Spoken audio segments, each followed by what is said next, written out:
एक बार फिर से आप सभी का स्वागत है। हम अध्ययन कर रहे हैं व्यवस्था विवरण की पुस्तक का और अब समय है कि हम उसके 8वें अध्याय 4थे वचन से आगे का अध्ययन करें।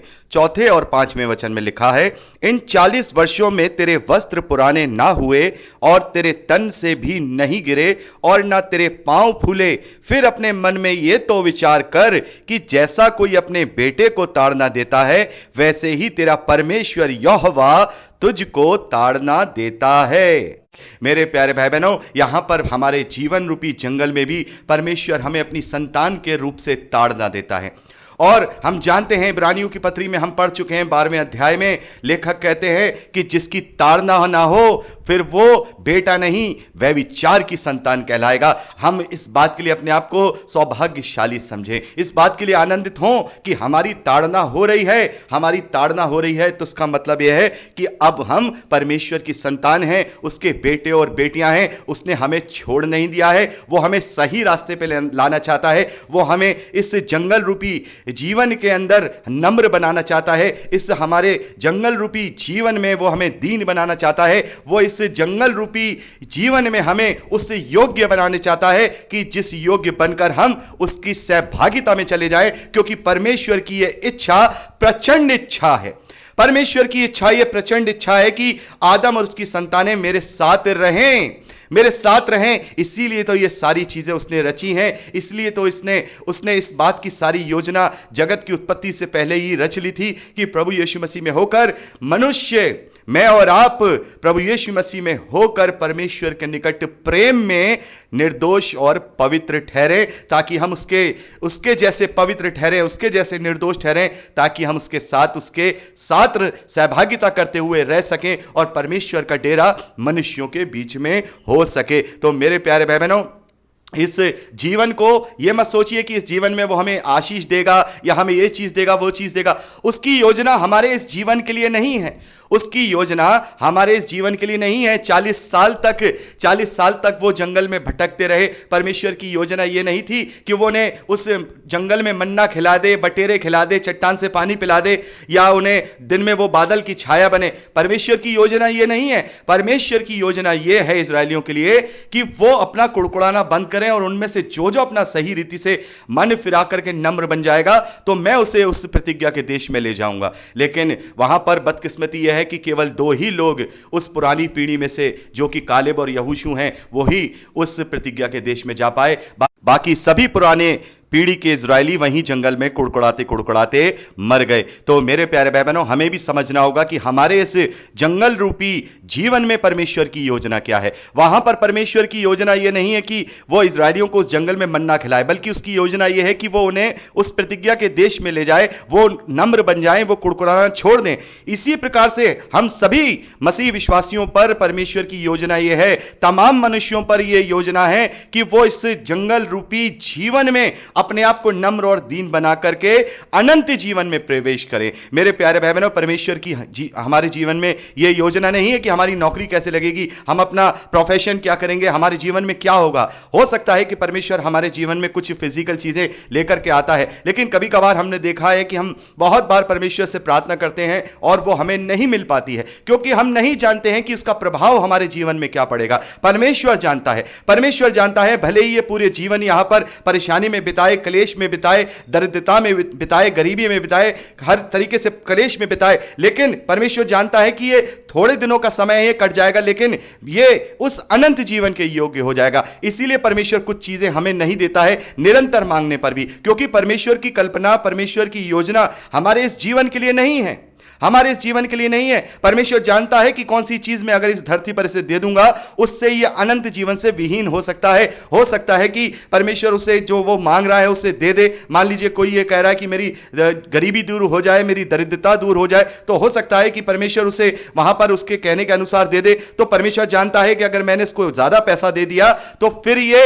अनंत जीवन से विहीन हो जाएगा, इसकी बुद्धि बिगड़ जाएगी, ये घमंड में आ जाएगा। तो परमेश्वर की योजना ये नहीं है कि हम इस जंगल रूपी जीवन को कैसे अच्छे से जिएंगे। उसकी योजना यह है कि चाहे हम यहां कैसा भी जीवन जी लें, उससे कोई फर्क नहीं पड़ता, लेकिन वो अनंत जीवन उसका खराब नहीं होना चाहिए।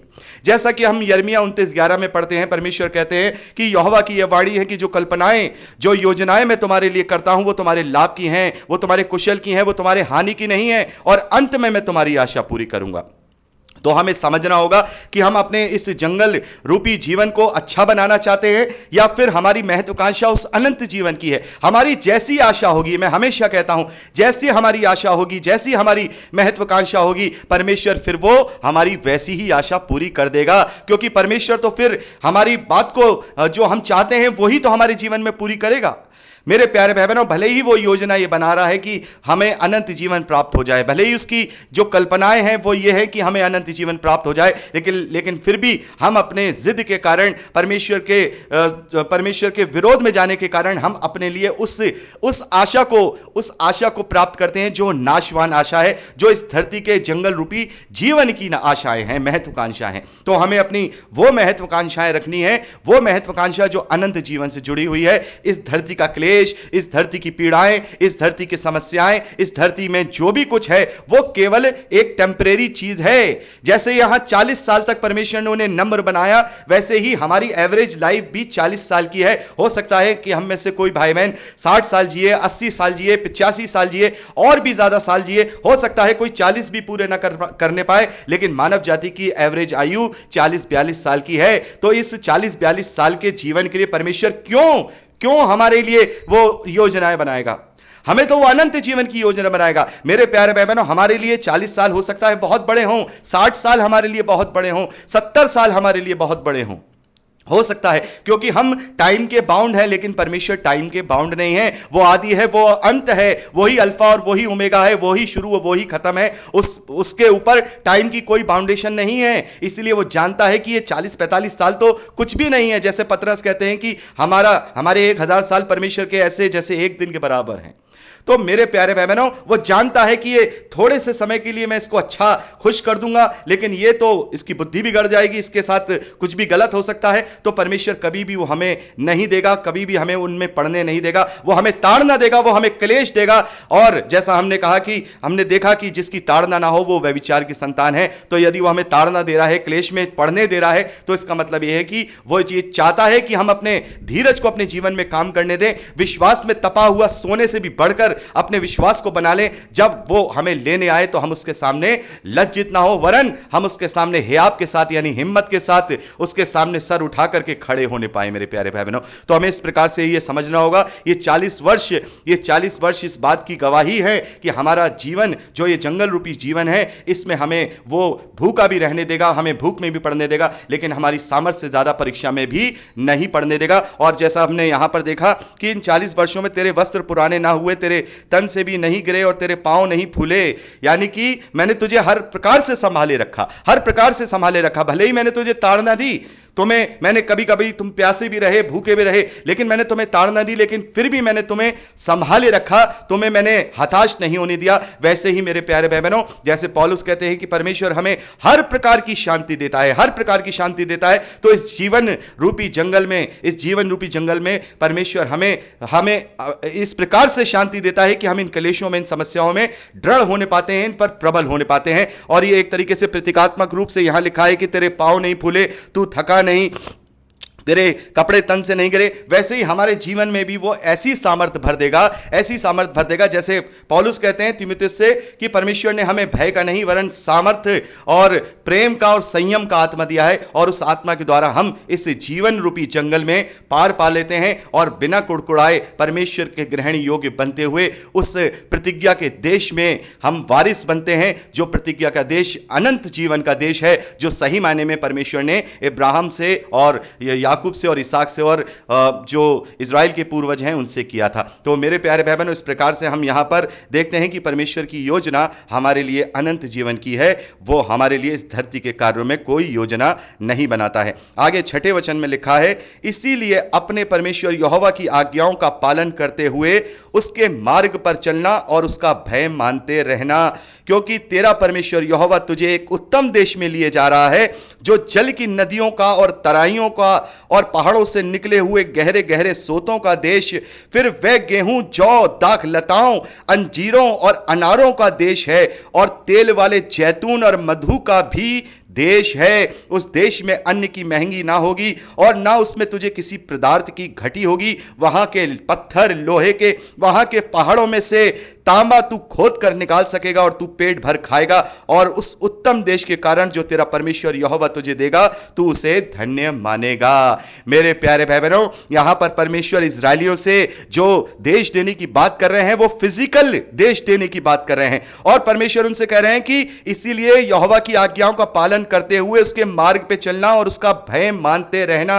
मेरे प्यारे भाई बहनों, यहां पर ये फिजिकल चीजों के लिए उन लोगों ने आज्ञाओं का पालन किया और परमेश्वर ने उन्हें आज्ञा दी। हमें तो वो अनंत अनंत अविनाशी स्वर्गीय वस्तुएं देगा, अनंत अविनाशी वस्तुएं देगा, जहां ना भूख होगी, ना प्यास होगी, ना पीड़ा होगी, ना मृत्यु होगी। वो हमारे सारे आंसू पोंछ डालेगा। वहां पर ऐसी रोटी हमारे पास होगी जिसे खाने पर फिर कभी हम भूखे ना पाए जाएंगे। उसे ऐसे वस्त्र दिए जाएंगे जिसके द्वारा हम कभी नंगे नहीं पाए जाएंगे। तो मेरे प्यारे भाई बहनों, उस उत्तम चीज को, यह उत्तम देश अति उत्तम नहीं रहा। यह उत्तम देश इजरायलियों के पास हमेशा नहीं रहा, लेकिन वो उत्तम देश जो हमारा असली देश है, जहां के हम नागरिक हैं, वो स्वर्गीय आशीषों का देश, वो देश हमारे लिए इस धरती के फिजिकल देश से भी उत्तम है। तो क्यों ना हम परमेश्वर प्रभु यीशु मसीह की जो आज्ञाएं हैं उन्हें अपने जीवन में लागू करें। पूरी सीरियसता के साथ, सीरियसनेस के साथ, पूरे गंभीरता के साथ हम परमेश्वर के वचन को अपने जीवन में लागू करें, क्योंकि प्रभु यीशु मसीह ने बार बार इस बात को दोहराया है। प्रभु यीशु मसीह कहते हैं कि तुम में से कोई जो हे प्रभु कहेगा, उनमें से हर एक कोई मेरे पिता के स्वर्ग के राज में प्रवेश नहीं करेगा, वरन वो ही प्रवेश करेगा जो उसकी आज्ञाओं पर चलता है। प्रभु यीशु मसीह ने बार बार इस बात को दोहराया है। यूहन्ना के सुसमाचार में हम देखते हैं 8वें अध्याय में प्रभु यीशु मसीह 31वें और 32वें वचन में कहते हैं कि यदि तुम मेरे वचन में बने रहोगे तो सचमुच मेरे चेले ठहरोगे।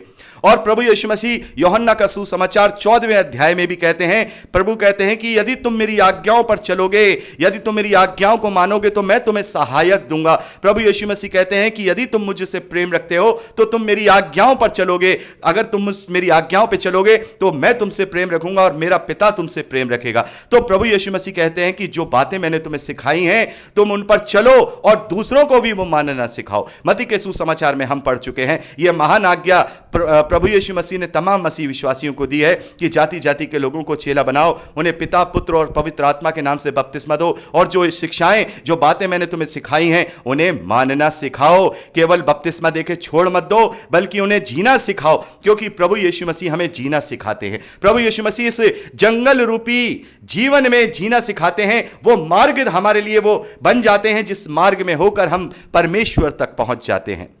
तो मेरे प्यारे भाई बहनों, हमें वो मन्ना दिया गया है। हम प्रभु यीशु मसीह के रूप में वो जीवन की रोटी हम प्राप्त करते हैं, पा लेते हैं विश्वास के द्वारा, जिसको पाने के बाद हम सीधे परमेश्वर से अपना संबंध बनाकर उस अनंत देश में, जिसकी प्रतिज्ञा परमेश्वर ने सही मायने में अब्राहम से की थी, उस प्रतिज्ञा के वारिस हो जाते हैं। और यहां पर हम देखते हैं कि परमेश्वर कहते हैं वहां अन्न की कोई कमी ना होगी, हर पदार्थ होगा, वहां के पत्थर लोहे के होंगे, वहां तांबा मिलेगा। इनसे भी उत्तम पदार्थ, इनसे भी उत्तम तत्व हमें मिलेंगे, क्योंकि हमारे पास उत्तम देह होगी। यहां पर इजरायलियों के पास ये नाशवान देह है और नाशवान चीजों के विषय में बात हो रही है, लेकिन हमारे पास वहां उस अनंत जीवन में उत्तम देह होगी। पौलुस कहते हैं 1 कुरिन्थियों 15वें अध्याय में कि जो पार्थिव देह है उसका तेज और है, और जो हमारी स्वर्गीय देह है उसका तेज और है, उसकी तत्व और है, उसकी हम कहेंगे उपमा कुछ और ही है, उसकी तुलना इस धरती पर किसी तत्व से नहीं हो सकती। तो वो उत्तम देह हमारे पास होगा, उत्तम देश हमारे पास होगा, उत्तम पदार्थ, उत्तम तत्व, उत्तम आनंद जिसे कोई हमसे छीन न लेगा, कोई पीड़ा नहीं, कोई आंसू नहीं, हर एक जीवन महा आनंद से हमारा जीवन होगा। वो उत्तम देश हमें मिलने वाला है। तो हम अपने आप को सचेत रहें, और इसी प्रकार से जैसे यहां मूसा ने इजरायलियों से परमेश्वर के द्वारा परमेश्वर की बात को कहा है कि आज जो मैं बातें तुझे सुनाता हूं उन सभी पर चलने पर चौकसी करना। इसीलिए प्रभु यीशु मसीह कहते हैं सावधान रहना, सावधान रहना, खुद में चौकस रहना, कहीं तुम्हारा ये दुष्ट आहेर ना बना ले, इसलिए चौकस रहना। तुम्हें केवल मैंने विश्वास की व्यवस्था दी है, मैंने तुम्हें प्रेम की व्यवस्था दी है। अब मैंने तुम्हें कोई विधि विधान पालन करने के लिए नहीं दिया, मैंने तुम्हें स्वतंत्र कर दिया है।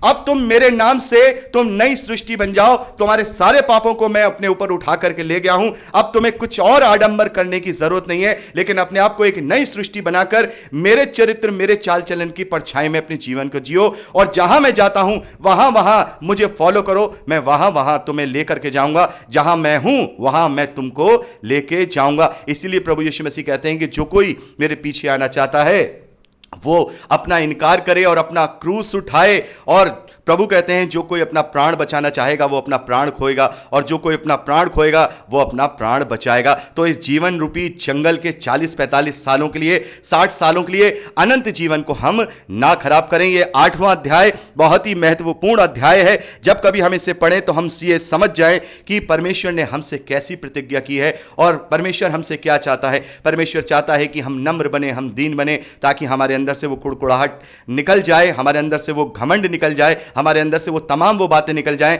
जो हमें परमेश्वर के निकट प्रेम में निर्दोष नहीं ठहराती हैं, ताकि हम निर्दोष ठहरें, पवित्र ठहरें और उस प्रतिज्ञा के देश यानी अनंत जीवन में प्रवेश करने पाएं।